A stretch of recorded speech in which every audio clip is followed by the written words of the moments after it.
Welcome to the Metal Marquis. This is your host, Mark Massacre. I'm Hostak. And I'm the Goat. All right. Hey, we've got a very special guest this evening. With us, we have Kurt Clark of the Bellevue Bureau. Hey, everybody. Kurt is a legendary photographer in the Seattle area. He's gotten pictures of bands where, man, I didn't think there was anything you could do to make those guys look good, but they looked awesome. Love what you do, man. Love where you're doing it. Got to see you a few times around and got to meet you in person. And I thought you'd be a great addition to tonight's show. All right. So what do you want to know? Well, you just get to see a lot of local Seattle metal bands. What's kind of your opinions of the scene? You know, I've said this a bunch of times to people.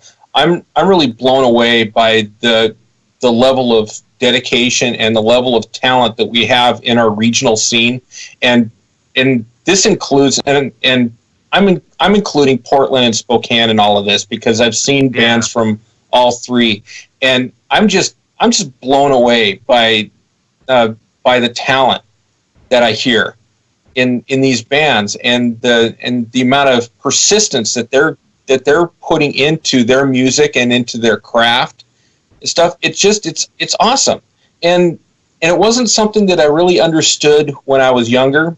Back in the, I went to high school in the late 70s and the early 80s, and I wasn't so much into the local scene. I wanted to hear the big bands and the big rock bands and stuff, and I knew about the early stuff around here like Chilliwack and Stryker and the U-Men and a few of the other ones that I had heard their names, but I didn't really listen to them. But it wasn't until the 80s that I started picking up on some of the local stuff like Green River and then Mudhoney and Soundgarden.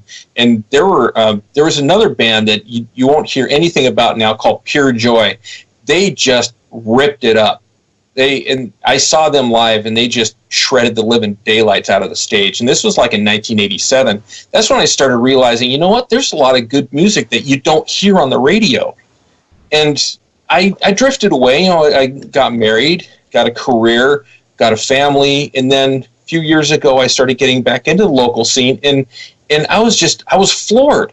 I'm seeing these people, and they're playing at levels that I was expecting to hear on national recordings. And so when I would go and see bands like the Saints of Damnation, or even now you hear stuff. I've watched a band called Noctium go from their first show playing at Flight's Pub to the most recent show that I saw up at Tony V's. Every time I saw them, they upped it like 10 notches until now they're one of the finest bands. They're so connected with each other, and they're playing so tight. It blows my mind.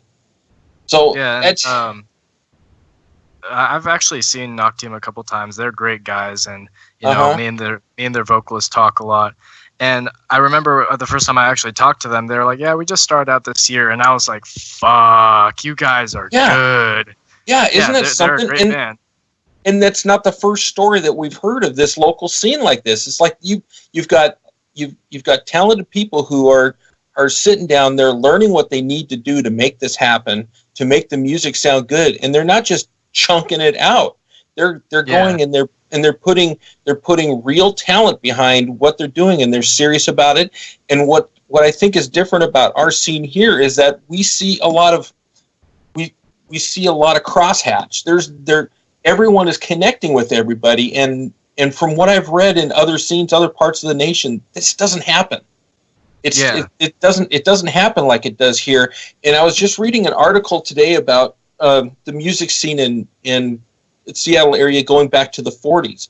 And this is when, Quincy Jones was a little kid, when Ray Charles blew into town in the back of a bus to play jazz all night long.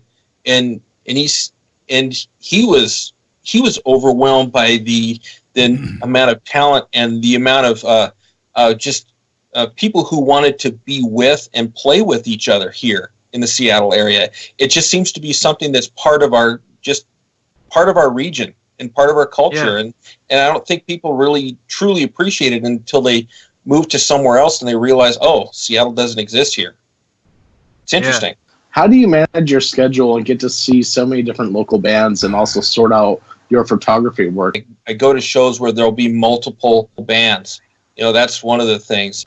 I don't know. I've got a busy home life. I mean, I've got 2 sons, and I've got the stunning Mrs. Clark. I've got a job. She's got a job, and try to make the time matter. Most of the times I'll be doing something on Friday nights or Saturday nights. A lot of times it ties in with the things that my oldest son is doing on those evenings. I'll drop him what he's doing. He roller skates a lot, and then I'll hit a venue. I'll go to Tony V's, and until they closed, I was at Flight's Pub a whole bunch. I was doing that, and then during the week a lot, I've been going to Studio 7 to pick up on things that interest me, or if somebody hires me or asks me to come out, I'll go and see what they have to show, and I'll take the pictures, and I'll try to get the best that I can in the conditions that we've got.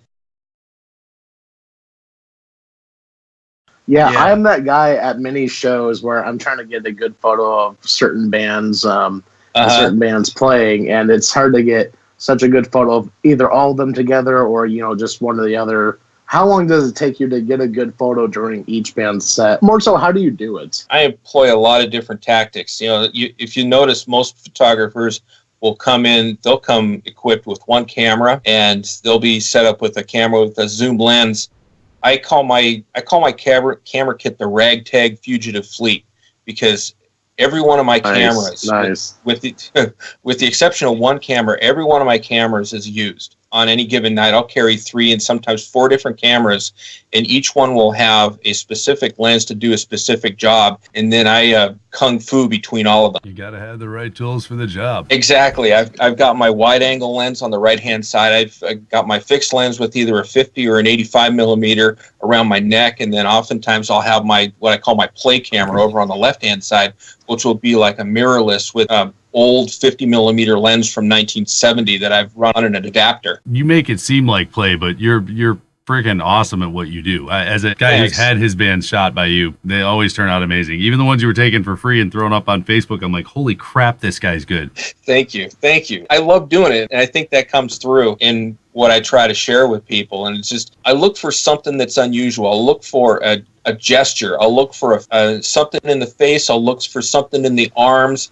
The hands and the mouth are the 2 most expressive parts of the body that I see when I'm watching somebody on stage, and those are the things that I will tend to watch for the most. And I think you'll see it in some of my shots where when I'm doing profile stuff, I'll work at getting a vocalist in a certain way or in something that I've seen them do that is unique from somebody else. And I try to capture the emotion. I'd imagine it's hard to get good photos when depending on the venue, where the mosh pit is, where the audience is, where the band is. I'd imagine it's hard to get certain photos. Yeah, it is. Some venues are tougher than others. Some of them, the lighting, you can't trust it. There's 2 places where I struggle a lot getting the right lighting, and then ultimately the kind of pictures I get out of it, I'm not really very happy with them because the contrast is bad or the coloring is bad. It's something that you got to keep working at. So I've got a show at one of those venues coming up this month. I know what I'm going into, and so I'm trying to figure out, okay, well, what can I do that's going to be different so it's going to look different from the last time? It can be hard, and especially if you're standing in front of like the wall of death at a Jesus Where's Our Money show. It's like, man, you got to watch out. I've jammed my camera into the stage a couple of times, but everything's survived so far. Okay, kiddies, this is a metal show after all, so now it's time to listen to a little metal. Kurt just brought up the mighty Jesus Where's Our Money. We're going to be listening to a track from them, and afterwards we'll be rejoined by the legendary Kurt Clark, and we'll have a special guest make an appearance in the show. Keep listening. So this is Jesus Where's Our Money. Pray for war. Give me a war. Give me nothing to fight against. Give me a war. I fucking hate everything about world I am in. I was born with you 1,000 men. And you were never eroded. You were weak and I am strong. Let me go. Let me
boys are so badass. We played with them last month at Wingfest, Tony V's in Everett, and they just tore it up. It was fantastic. So we are back in the studio with Kurt Clark. Kurt, for those of you who don't know him, is a regular at metal shows around Seattle. Look for the guy wearing 3 cameras and real friendly guy, nice to everybody. If you see him, stop over and say hi. Let him know you appreciate what he does. This guy is awesome. All right, here we go. What venues do you think that you prefer taking photos at over others? I'll talk about ones that you can go to now. I love Tony V's. The lighting there and the sound has only improved over the last year and a half. Oh, it's amazing in there. Oh, yeah. I started shooting in there when it was in the old spot next door with the brick and stuff, and I really liked it there for its warm feel. I've got pictures of Amadon, Saints of Damnation, a bunch of other bands there, and then they moved next door. And when they moved, it was a little tough there at first because it was very contrasty, and it was hard to pick up details in the faces without killing everything else. But finally, they got the lighting down and the sound down, and so that's now my favorite North End place. After that, I've always had really good luck at Louis G's. Always. Nice. Oh, yeah. I've heard a ton of good things about the lighting there. Mm-hmm. So it's phenomenal. I've been shooting there now for 3 years, and virtually every show there I've gone to has been well lit, and the sound is always great. And the pictures at the end of the night, I end up with so many more out of there that are well exposed and have good shutter speeds and all these other things. And it can be a challenge in a lot of places, but that place they've got it dialed in. Those are my 2 favorites, and a couple of them that are challenges. And I still love the venues anyway because of the stuff that they bring in. El Corazon for me is hard to shoot. The lighting there is tough. Really, the variety there is excellent. So I always look forward to going there. is that just El Corazon or the Funhouse as well? Both. I shot Salem Nights at the Funhouse about a year and a half ago, and that one was tough. I just could not get the kind of shutter speeds out of it without getting that I wanted, and the blur. I think that as time has gone on, my technique has changed, and I think that maybe if I went into the same place now, it would probably change, and it might be different. But still, it was a little tough, and I shot JWA there earlier this year, and Salem Nights again, but this time over in the El Corazon side. It was a little easier. Still, I'd love to see a little more light there. Studio 7 comes and goes. Sometimes the lighting can be really hard to work with, but in other times it's dead on. Well, it's evident that you love what you do. I mean, your passion shows through in your work. What other things do you photograph? Roller skating. I've got a page on Facebook called "It's Great to Roller Skate" because both my sons are big into roller skating, and Nice. And my oldest son is just phenomenal. Wait, roller skating or skateboarding, both? All of the above? Mostly roller skating, but I have shot at skate parks before. There's a couple of different skate parks in Bellevue that I've gone to several times and caught people in the air and stuff. Ever catch any carnage? Somebody biffed it? I haven't gotten any picture of blood. It seems like anytime I'm there, they always seem to recover. Come on, man. That'd be like the best shots for your metal groups, right? You can sell pictures of bones sticking out, And Oh, ouch. Oh, Mark. hey, those make great album covers. Come on. Yeah. Seemed like a good idea to me. What do I know? Hey, you're listening to RenegadeRadio.com. This is the Metal Marquis with Mark Massacre. Next up, we've got Belle of the Ball, Misery's Mask. Misery wants company. It's the bleeding lamb. Wrong way and no restraint, but who gives a damn? Downward spiral. Outcast. Deeper than deep. The thoughts they will manifest. Trust us. Which mask is next? Trust us. Which mask is next?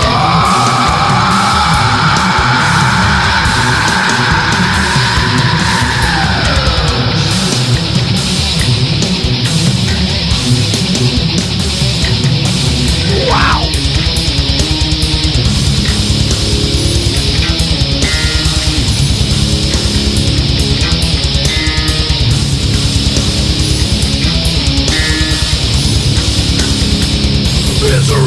learned his measure poise. He was taught to attack. Blows by air that sting, but who gives a damn? Downward spiral. Downcast. Deeper than deep, the gods will manifest. Trust. Which mask is next? Trust. Which mask is next?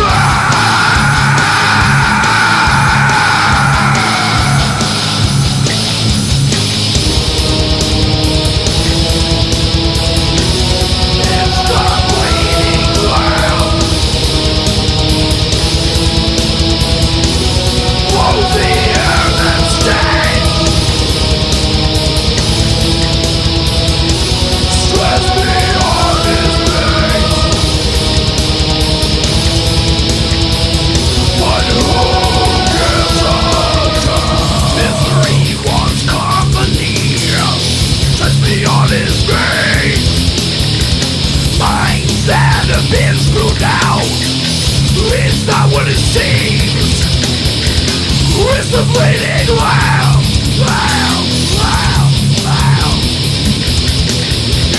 It's the bleeding wow.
Man, that is awesome. They go from so just downright brutal to so pretty at the end. Love it. That's awesome. Hey, this is RenegadeRadio.com, the Metal Marquis with your host, Mark Massacre. We are in studios with Kurt Clark, legendary photographer on the Seattle metal scene. He is awesome. We'll be joined by special guest Travis Campbell. Travis is a friend of the show, also a friend of a couple of venues we work with. Namely Cellbox C out on Camino Island.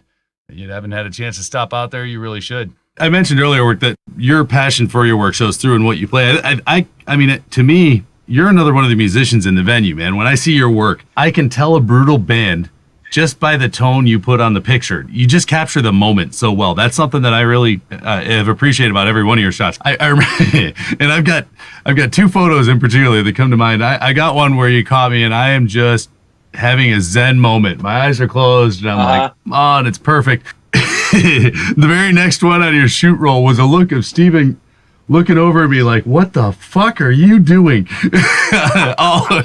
It was awesome. I laughed so hard when I saw those two back to back. Oh yeah, it's like you get in a world and you don't realize what's going on in the background. It's like every once I try to get two things going in my shots whenever I can, and sometimes I'll get what you just described in one shot, and that's golden. Oh no, this wasn't in one shot. I think it was two shots back to back. But yeah, it was it was just pretty funny, man. Seeing the look on his face immediately after I got this one, I was like, that's awesome. It was so good to go on the calendars, but not anymore. Anyway, I've always tried for the emotion whenever I've taken these shots, and that's something that's stuck with me as long as I've been doing this. And it was the thing that really stuck out with me when I first attended a local show.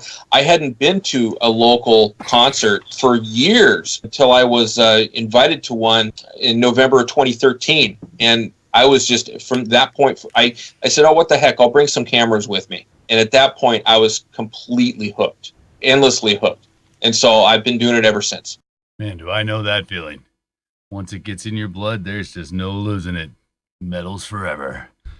All right, next up, we've got Murder Weapons. This is Perish.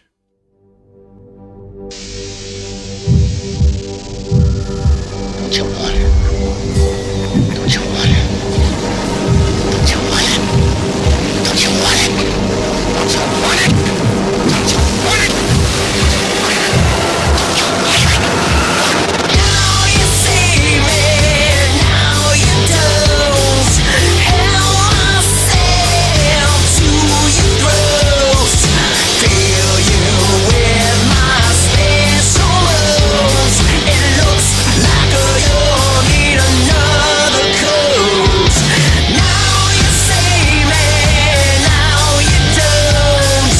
Held myself to your throat.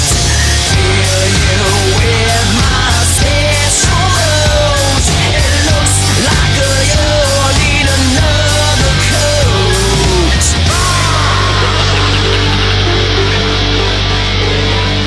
Crawl inside, looks like you died. Flesh is squirming like it's worming.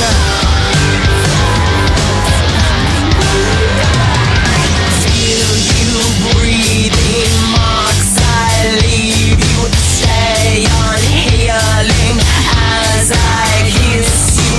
Feel me stealing sweet life from you.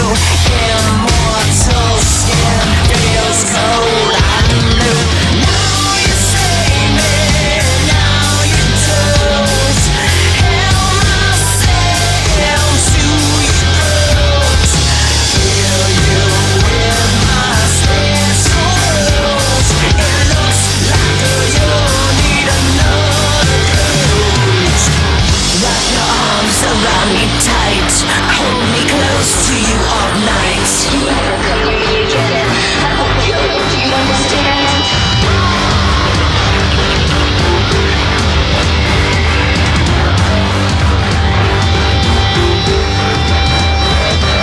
Crawl inside, looks like you died.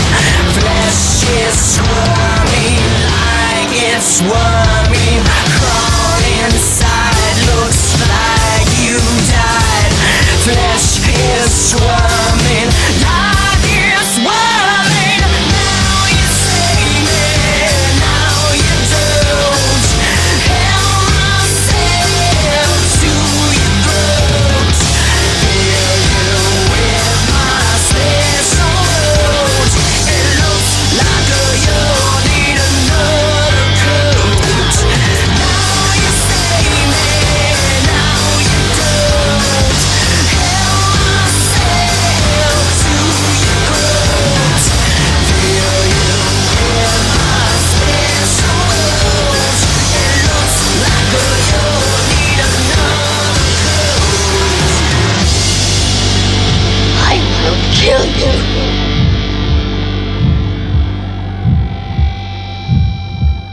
I've been trying to ramp it up with each passing thing and try to catch something different, try to catch a different view, a different look, a different feeling. But all along, I've always asked myself, what is it that makes what can I do to make my stuff look like my stuff?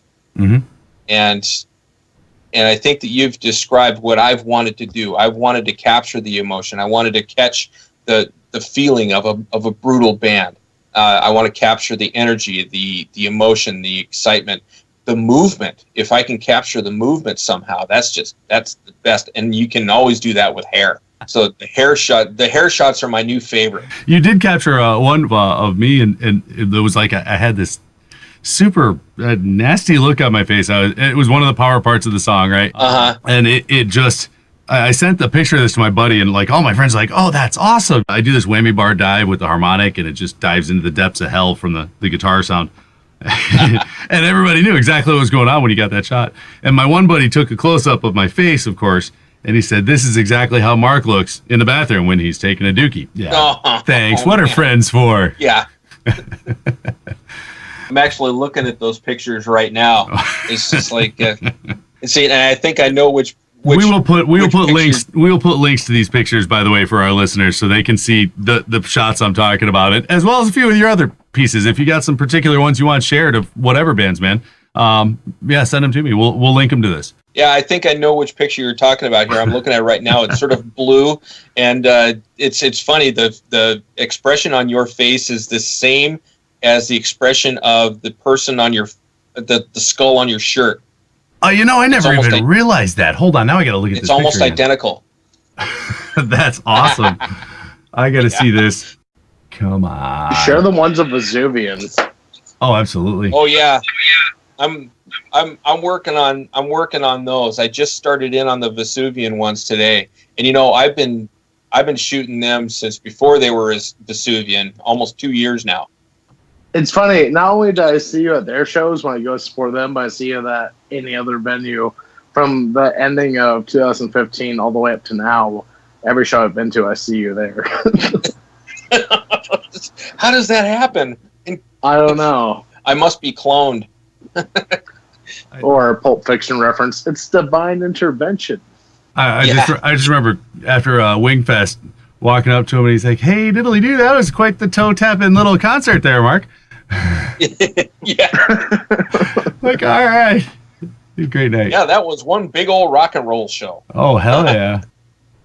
Of course, you got some great shots of my 5-year-old rolling around the mosh pit too. That was awesome. Oh yeah, that was adorable. Just absolutely adorable. I wish I had another set of headphones right now, because I've got one of the guys that was actually in that mosh pit in the studio with me tonight. But I can't. Oh man. Oh, you know what? Actually, hold on a second. I'm gonna have him sit down and talk to you guys for a minute. All right, cool. Really happy to have you. It's good to have you, man. Oh, thank you. I'm glad to be here. Hey there. How's it going? Good. Yeah. Meet the goat. The goat. The goat. Hey.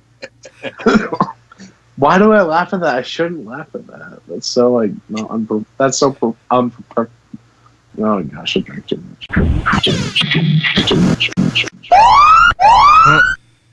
Yeah, so you're the guy that took pictures at Wingfest. Yeah, that's me. Yeah. It was 10 hours, 1,300 photos, 10 hours on my feet. I was exhausted the next day. Oh yeah, man, I was exhausted too. Oh yeah, with all that moving around. Yeah. Yeah. It was great. Yeah. Now you were you on the floor for most of it? Yeah. All right. So you probably had a lot of movement for right around Chamber 6, and then also with Jesus Wears My Marnie. Were you in the Wall of Death? Yeah. I was in everything. It was great. I got Wall of Death video. Oh yeah, video of that. Yeah. Nice. I shot about 20 seconds of the Wall of Death from above the chain link fence. Yeah. Down there, I couldn't help it. I had to do it. And it was, that's awesome. Okay, kiddies, we can't talk about the Wall of Death without breaking out some metal. Here we go. We've got Wither, King of Earth.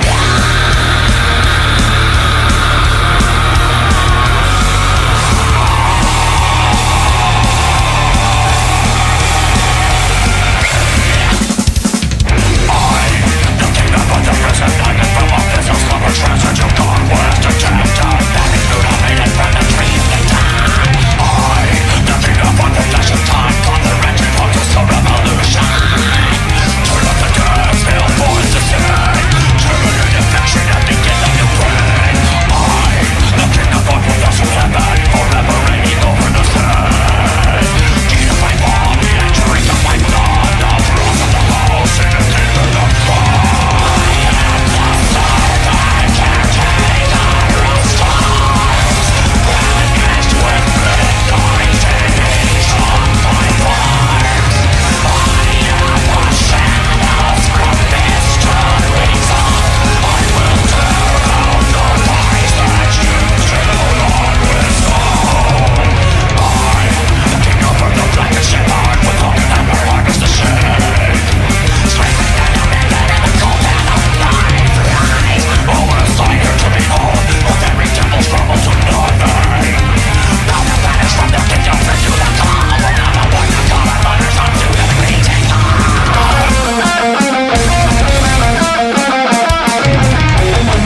I guess this is the night of the pretty fade-outs. Man, I love it when they do that. All right, so let's get back to some more brutal metal discussion on RenegadeRadio.com, the Metal Marquis, with your host, Mark Massacre. We've got Kurt Clark and Travis Campbell on the microphone. I shot Wingfest 1 down at Louis G's, and I was that one I was only able to be there for half the show because I worked on Saturdays and so I could only make it there afterwards. But I was just it was such a great time, and I enjoyed it so much that I was really looking forward to seeing it again. And this time I was able to be there for the whole thing. So, oh yeah, it was great music. It was a great testament to the kind of talent that we have around here. Oh yeah, it was. And the amount of excitement that the bands show for the music and for the craft and for the crowd. I thought there were a bunch of people who were missing out. Oh yeah. I would have loved to see more people there, but I know that the people who were there just absolutely loved it. I had an absolute state of euphoria for always, like the next 2 or 3 hours after I left there. I had this mental high I could not get over. I could not get to sleep. That's how it is for me for days afterward, man. The euphoria and the peace, and you just feel like everything is set before you. You kind of know what you're doing a little bit. It's funny how something so hard and driving and loud can bring you so much like joy inside. I mean, what does that say about us as people? What are we looking for in the world? But I gotta say, it truly, it's ever since I got spoon-fed on Led Zeppelin 3 in 1973. Right. I mean, I was like, when I first heard Led Zeppelin, I was 9 years old, and it was like a neighbor's record that we borrowed and played until it was gray, and he never got it back.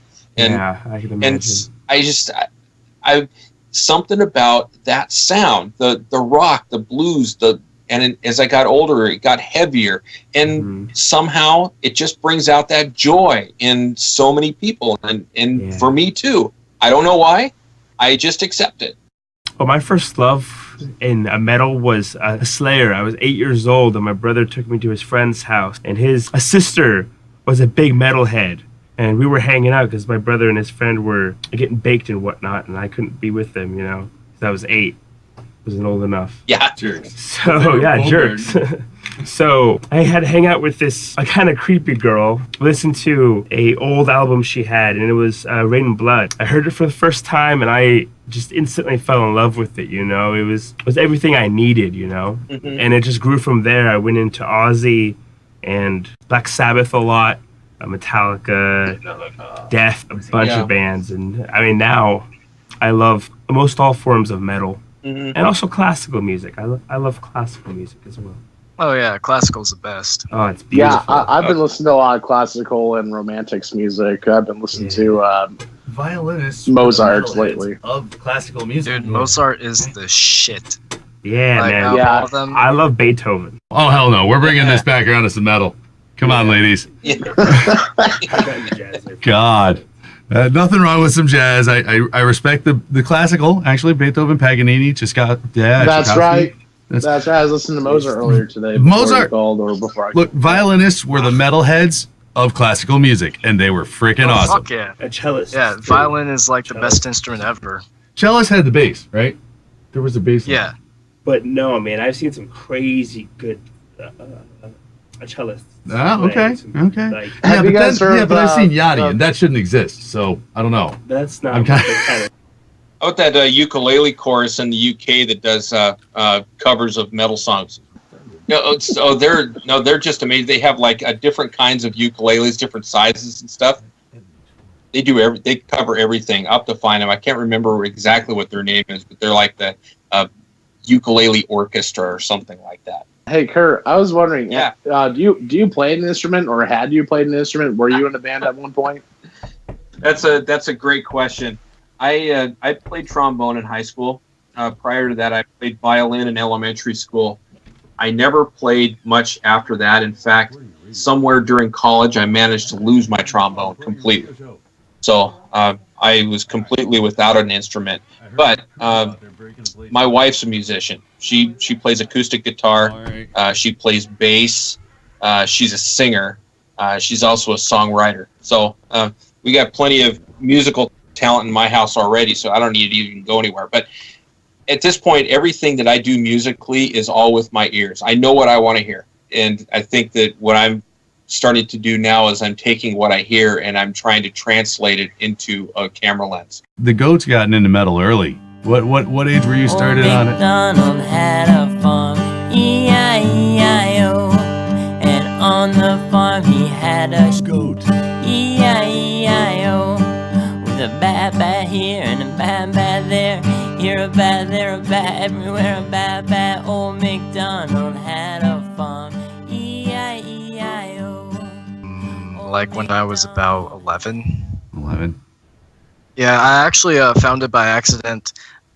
Basically, my mom is a huge Christian and whatnot, and so I grew up most of my life listening to, Christian radio and artists and stuff like that.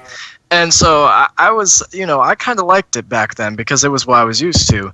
And so I tried to find this one artist, and I went on YouTube, looked them up, and ended up getting In Flames instead. And so I was like, oh, this looks cool. So I listened to it, and at first I was like, what the fuck? And I had no idea what it was because I was raised in like a pretty sheltered environment and stuff like that. And so I started listening to it more and more and more. And it turns out that my mom actually listened to a lot of the oldies and classics like Led Zeppelin and a bunch of that stuff. And so I told her about it, and I was expecting her to be somewhat disappointed in me, but she was like, no, I've been waiting for this and stuff. And she was like, I should have shown you all this stuff sooner. So then she encouraged it, and then from there I started getting into more bands. And when I was 12, I got my first guitar, and I was absolutely shit, and I didn't really give a shit about playing it, and eventually I destroyed it. But after that, I realized what a mistake I had made, and then I started actually studying music theory, and a lot of that stuff, and learned guitar. And from there, it just turned into a lot of other things, and then I started my band. So that's right. You're in Visceral Embodiment. Yeah. Did I get it right that time? All right. Well, kudos to Goat's mom for being a good parent, raising those metalheads right. Come on, folks. All right. I personally, my 5-year-old, it's a little disturbing. She goes from singing Kill Switch to Rihanna in the same breath, so I don't know what to feel there, but we're getting it right. All right, so let's listen to some more metal. This is Owen Benson with Stand Your Ground.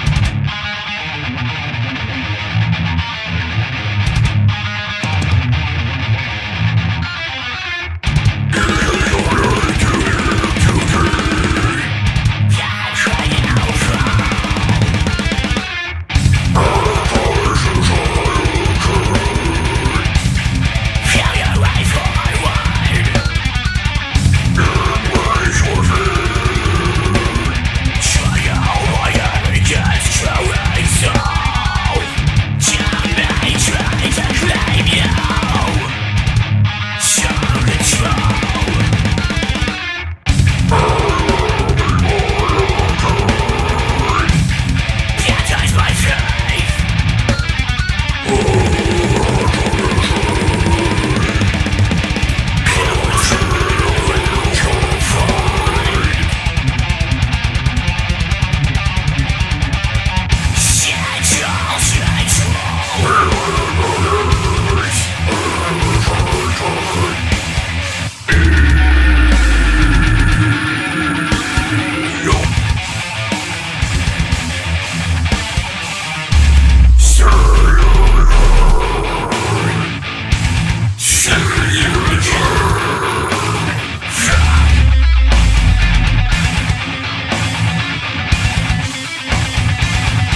Yes.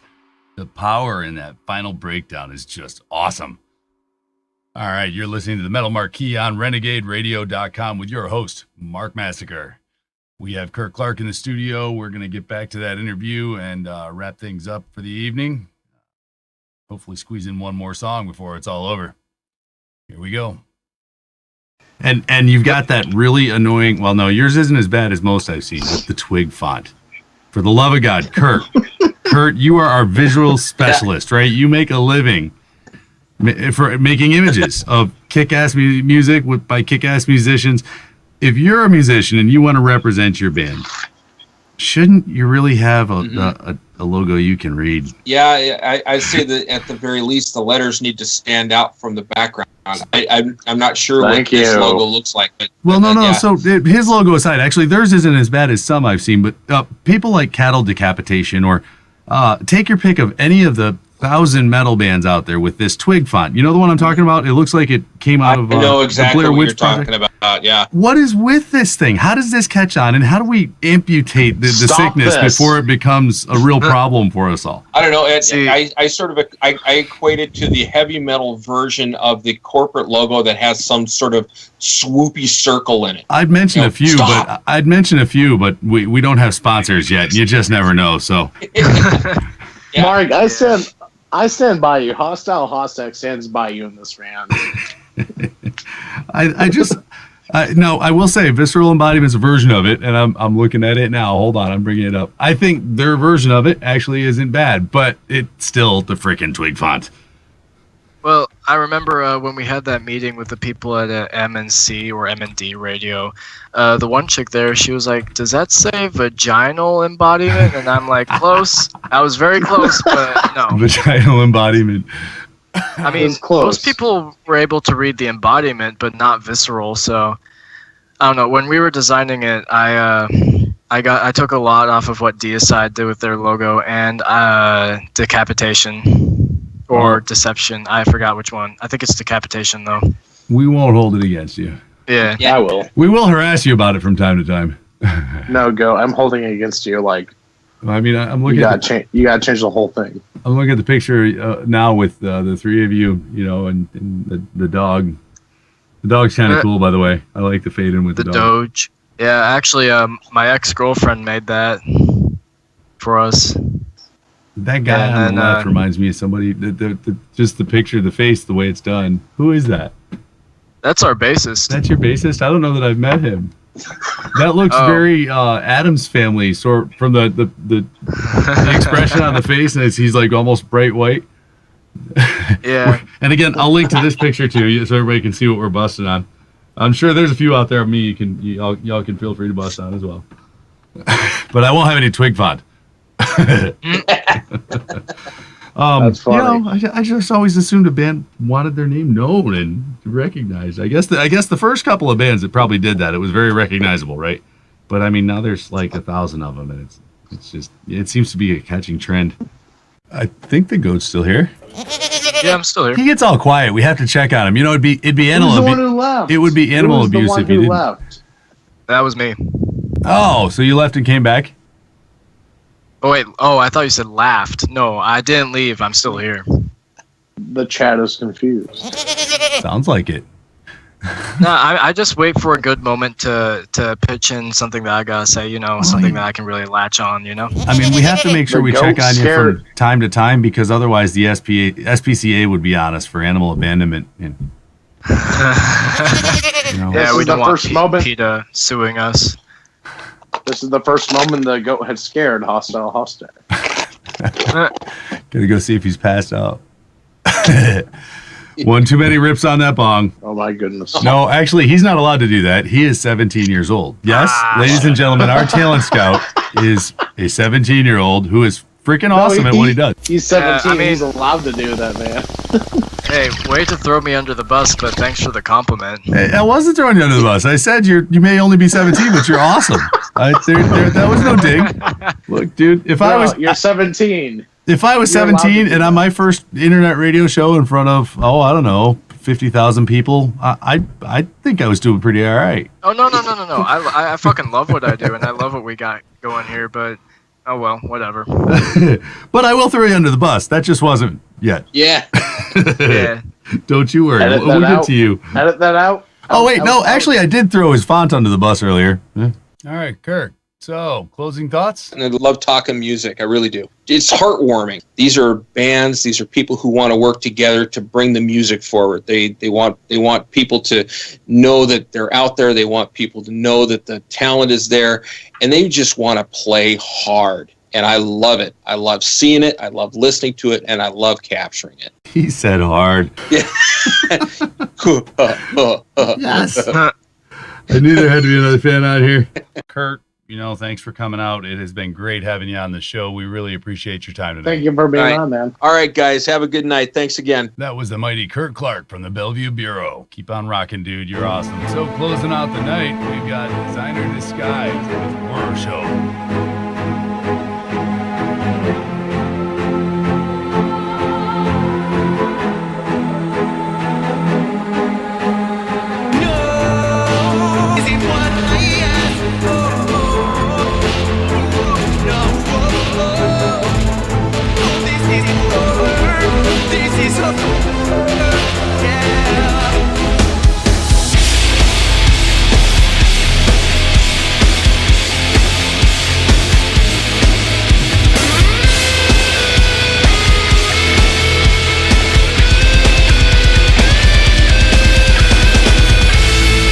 You think it's dark at night, well, down here it's dark all the time. Oh, we're afraid to wait in the daylight. I wanna hear you scream and taste your last life. How does he choose the souls it takes? Is he those who boogie at the Black Ballet?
isn't what I asked for.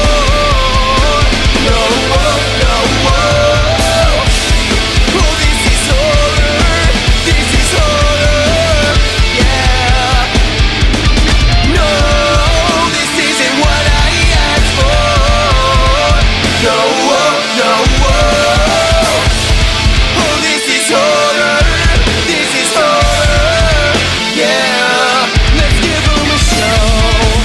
You think it's dark at night? Well, down here it's dark all the time.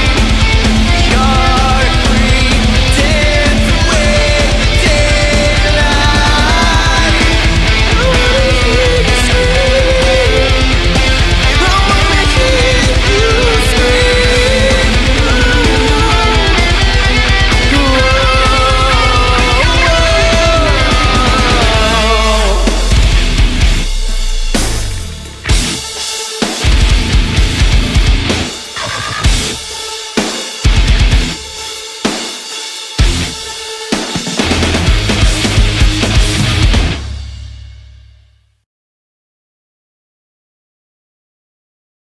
Awesome. Man, it's like easy listening metal meets break shit and throw it around the room. It's great. Those guys are just badass. Thank you for tuning in to Renegade Radio's The Metal Marquis with your host, Mark Massacre. We're going to be here the same time next week, Thursdays at 7 p.m., always with the latest and greatest of Seattle metal, and hopefully we're going to start updating our news section a little more, keep you informed on current shows as we start to tap into some of the venues. Get a little closer to some of the bands. We'll let you know who's releasing CDs. If you have any announcements you would like on the show, send me an email. You can reach me at markmetalmassacre@gmail.com. Thanks to Charlie Renegade and Renegade Radio. This is the Metal Marquis with your host, Mark Massacre. Until next week, keep those horns up, metalheads.